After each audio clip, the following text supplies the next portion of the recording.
Hello and welcome to this Winch Claw versus everything video in which I'm going to show you every single interaction with the Winch Claw that I could think of and that I recorded during the Season 3 preview event. Big shout out to Dev and Molo who helped me record everything during the event, and of course a big thank you to Embark for inviting me to it. I absolutely loved doing this, so I hope you will enjoy the video and that you will find it useful. Let's get to it.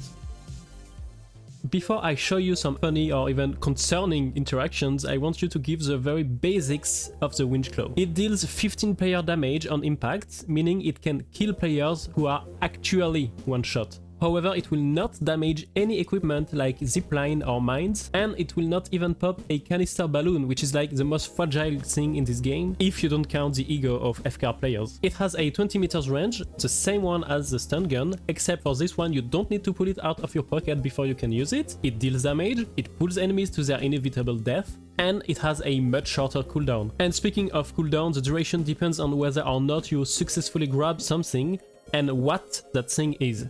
So if you hit nothing, or if you grab on something that cannot be grabbed, the cooldown will be 6 seconds. If you grab something that is not a player, the cooldown is 6 seconds as well, even though you got value out of that grab, so it's kind of weird that it's the same one as when you miss. Anyway, if you successfully grab a player, the cooldown is twice as long, so 12 seconds. I don't think that's really fair, because in some cases grabbing something other than an enemy is as valuable, if not more valuable, than grabbing an enemy, but we will see that later.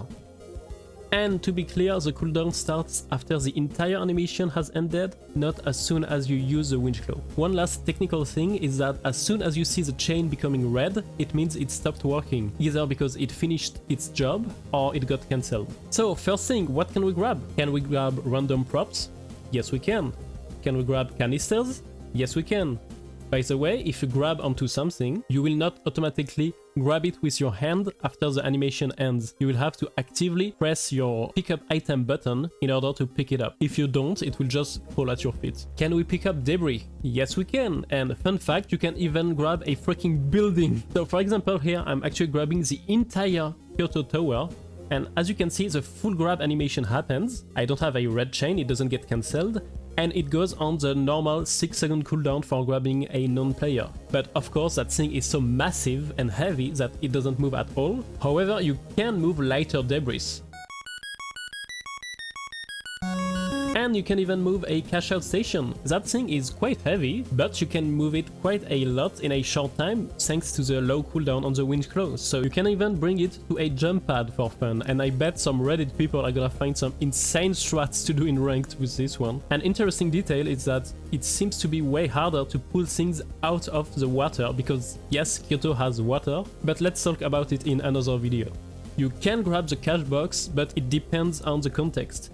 You cannot grab it from someone's hands, but you can grab it if it's on the ground or in the air. I also tried to pull it into the Cashout Station, but it just made the Cashout Station fly and it didn't go in, so I don't think that works. You cannot grab a vault, which is where the cash box comes out of, and you cannot grab coins in Bank It. One of the coolest things you can grab is definitely a teammate statue. So this is very cool and useful, as you can imagine, because you can just grab a statue that's 20 freaking meters away and run to safety with it. But on the other hand, of course, you cannot grab an enemy statue, which makes sense, but it would have been fun though. And speaking of fun, let's talk about the funniest interactions I came across. You can grab objects across a jump pad, but the object will not be launched. But players, on the other hand, will be launched. So guess what? Yes, that's a new fun insta-kill combo that requires teamwork and good positioning. So I'm very excited to see what people will come up with, because this has a lot of fun potential. Circular jump pads are cool, but have you ever tried jumping on a triangle? In this example, I grab someone as I walk on a jump pad that is going to push me away from them. The pull happens way faster than I travel, so the player reaches me mid-air, and then they just drop to their death while I land safely on the other side. And if that makes you wonder if you can do it in a simpler way like Roadhog from Overwatch can, no you can't. The grab will always pull people in the same spot, so you cannot grab, turn around and let them fall off a cliff. It will just not work. You can also just grab someone over a jump pad to get rid of them, even if they don't die. I think that's fun, but since people enjoy playing the FK, I'm not sure I even know what fun is, so don't take my word for it. And of course, you can grab someone as they are jump padding away from you, and you can even grab someone who is ziplining away from you. So basically, everything in a 20 meters radius from you is in danger. But Jinko, we literally have a weapon made for blocking, a weapon made for deflecting, and 2 different magic transparent shield things, so surely we can definitely block No, this. you can't! The Winch Claw goes through the riot shield as if it doesn't exist. Sadly, I deleted the footage, so you will have to take my word for it. The Winch Claw also goes straight through the dome shield and the mesh shield. It cares so little that it will even go through 3 different shields before pulling you away from the team you were supposed to protect a second ago. Jinko, we have glitch grenades, so surely we can just like disable. No, you can't! The glitch status has no effect on the Winch Claw. If you get grabbed, you are still gonna have a bad time. I do think that's fair though. And if you don't think it's fair, at least know that the stun gun does cancel the Winch Claw, which means you can save your teammates with a good shot.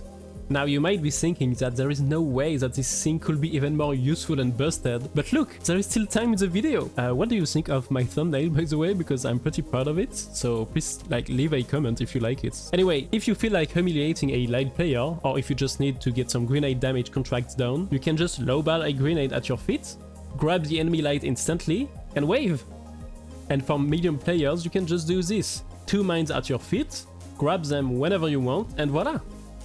Now, if you don't need to complete a specific contract, just remember when you got bullied by a Lucio on Ilios well, but then you switch to Roadhog and you pull them with you when they push you off the map. You can do that in the finals now. And hell, you don't even need to get booped, of course. You just jump off the map to assert dominance and grab them, Ilios well style. You cannot use gateways while using the Winch Claw, and you cannot use them if you are the person getting grabbed either. If you pull something through a gateway, it will not teleport, and this includes the Winch Claw itself, objects and players. If you are a professional Fortnite player, you might have Gremlin reflexes good enough to react to a Winch Claw coming your way with a barricade or goo. Either you will block the Winch Claw and prevent it from hitting you, or you will block yourself from getting pulled back to the enemy player if it managed to hit you. Alright, that's pretty much it. Remember, any of these interactions might change when Season 3 actually comes out, in which case I will update the description and maybe I will even make another video about the Winch Claw again. If you think I missed some obvious thing you wanted to test, or if some of these interactions gave you some idea, please leave a comment and tell me what I missed or what you think I should try as soon as Season 3 comes out. If you have feedback on the video, I will also really appreciate it. I had fun making the video, I had fun writing the script, I had fun making the thumbnail, so it would mean a lot to me if you told me what you think. Anyway, see you in Season 3, goodbye!